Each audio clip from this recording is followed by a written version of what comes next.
Rajasthan university में खड़े होकर विनम्र निवेदन करता हूं, सरकार के लोगों जागो, जवानी को देखो, इनके हाथ को काम दो, सम्मान दो। आप उन्हें प्रतीक चिन्ह देकर सम्मानित करें।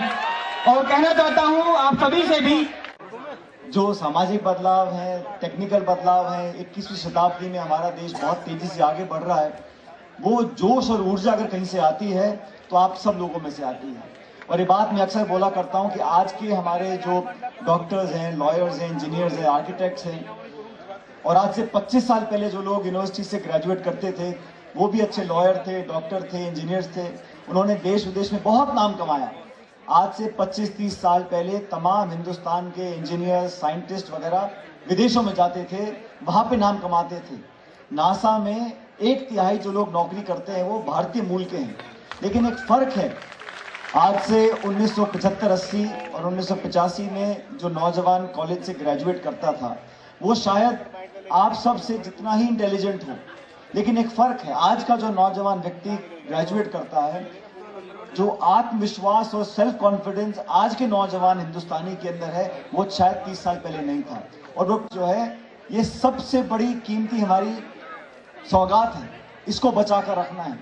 हम लोग राजनीति में हैं, अलग बातें बोलते हैं। प्रताप सिंह जी ने बहुत सारी बातें आपको बोली नौजवानी के बारे में, बहुत सारी बातें बोली अपने कॉलेज के समय के बारे में, वो मैं ज़्यादा पूछूंगा नहीं उनसे। लेकिन मैं समझता हूँ बदलाव के साथ साथ हमें अपनी सोच बदलनी पड़ेगी। जो जिम्मेदारी एक नौजवान के कंधों पर थी 25 साल पहले, आज आपके कंधों पर ज़्यादा है।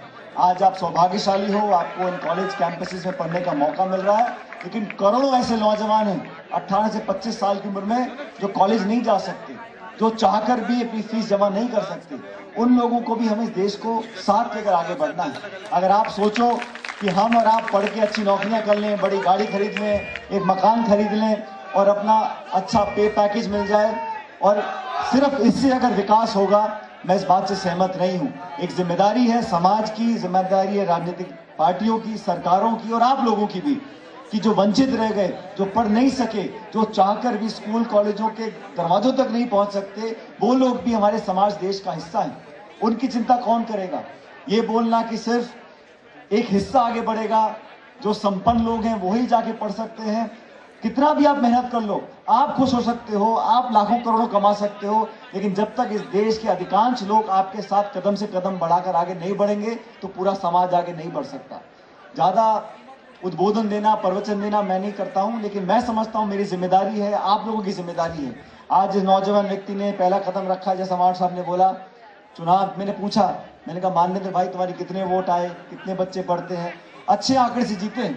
और जो लोग जिम्मेदारी से इन पदों का निर्वहन करेंगे, भगवान ने चाहे आने वाले समय में आपको और मौके मिलेंगे। नौजवान दोस्तों, आप लोगों को मैं आह्वान करना चाहता हूं, आने वाला समय आप लोगों का है और इस प्रदेश का चेहरा बदलना है, इस प्रदेश में अवसर पैदा करने हैं, सिर्फ वादे नहीं करने, धरातल पर कुछ कर कर दिखाना है। तो मुझे आप तमाम लोगों का सहयोग और समर्थन चाहिए। अगर आप सब लोग मिलकर हमारी मदद करोगे तो मैं समझता हूं हम लोग और ज्यादा ताकत से आप लोगों के लिए आने वाले समय में अवसर ढूंढ सकते हैं, प्रदान कर सकते हैं। और मेरी उम्र के जो लोग राजनीति में हैं, हमारी जो परीक्षा होगी वो सिर्फ चुनाव जीतने तक सीमित नहीं है, वो सिर्फ पदों पर बैठने तक सीमित नहीं है। हमारी चुनौती, हमारा आंकलन, मूल्यांकन इन बातों से होगा कि हम इस देश प्रदेश के नौजवानों के लिए कितने आर्थिक अवसर पैदा कर सकते हैं, चाहे वो नौकरियों के हों, चाहे व्यवसाय के हों, चाहे उच्च शिक्षा के हों। अगर हम राजस्थान की 7 करोड़ जनसंख्या है, आधे से ज्यादा नौजवान लोग हैं, चाहे वो किसान का बेटा हो, चाहे वो उद्योगपति का बेटा हो, लेकिन नौजवान लोगों के लिए अवसर ढूंढने के लिए, संसाधन दिलाने के लिए हम लोगों को सोच बदलनी पड़ेगी। सिर्फ वोट लेने तक, सिर्फ सभाएं करने तक अगर सीमित रहेंगे तो हम बदलाव नहीं कर सकते। हम लोग इसलिए आए हैं कुछ बदलाव कर सकें। लोग उम्मीद रखते हैं। मुझे भगवान की दया से बहुत कुछ राजनीति में करने देखने का मौका मिला है, लेकिन ये प्रदेश की जो चुनौती है, मैं सच में मानता हूं कि इस प्रदेश के नौजवान हैं, आप लोगों में इतनी प्रतिभा है, इतनी ऊर्जा है, अगर सही दिशा मिले, सही प्लेटफॉर्म मिले, बहुत कुछ कर सकते हैं, बहुत कुछ करने की संभावना है। बस जरूरत इस बात की है एकजुटता से काम करें। और जैसा श्रवण जी ने कहा, अनुशासन, कॉलेज में पढ़ो, स्कूल में पढ़ो, नौकरी करो। मैं नहीं कहता हूं कि आपको बंदी बनकर रहना है, अपना जीवन जीने का अधिकार हर व्यक्ति को है। एक खुले माहौल में आप जीवन जियो, जो मना है वो करो, लेकिन अपने आप से सच्चे बने रहो। अगर आप खुश हो, आपके आसपास के लोग आपसे निराश हैं, घर वाले आपसे निराश हैं, दोस्त पसंद नहीं करते, आप अगर खुशी बांट नहीं सकते तो आप खुशी सहन भी नहीं कर सकते। खुशी तब होती है जब आपके लोग आपके साथ सम्मान के साथ आपकी प्रशंसा करें। आपके आसपास में भुखमरी है, लाचारी है, गरीबी है और आप अकेले ही खरबपति बनने चले जा रहे हो तो उस पैसे का कोई मतलब नहीं है। ये सब बातें आपको शायद थोड़े और समय के बाद ज्यादा समझ में आएंगी, लेकिन इस दौर से, जैसे प्रताप सिंह जी ने कहा, जिस दौर से आप लोग गुजर रहे हो, इस मंच पर जितने लोग बैठे, हम सब इस दौर से निकल चुके हैं।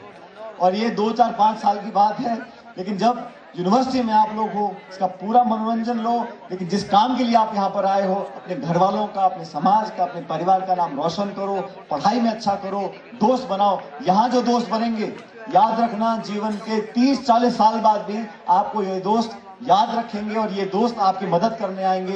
ये दोस्तियां बनाने का जो एक समय होता है, ये दोबारा नहीं आता है। मेरे भी जो साथ स्कूल कॉलेज में लोग पढ़े थे, हम किसी पद पे हो ना हो, सत्ता में हो ना हो, उतार चढ़ाव बहुत आते हैं। राजनीति में जितने उतार चढ़ाव आते हैं उतने किसी और पेशे में नहीं आते। लेकिन वो लोग जो आपके साथ अच्छे बुरे समय में खड़े रहे, वो लोग हैं जिनको आप इन कॉलेजेस में मिलोगे, इन स्कूलों में मिलोगे। आप 25, 26, 27 साल के बाद नौकरियां करोगे, कोई धंधा करेगा, कुछ और काम करेगा, तब वो दोस्तियां कायम नहीं हो पाती हैं।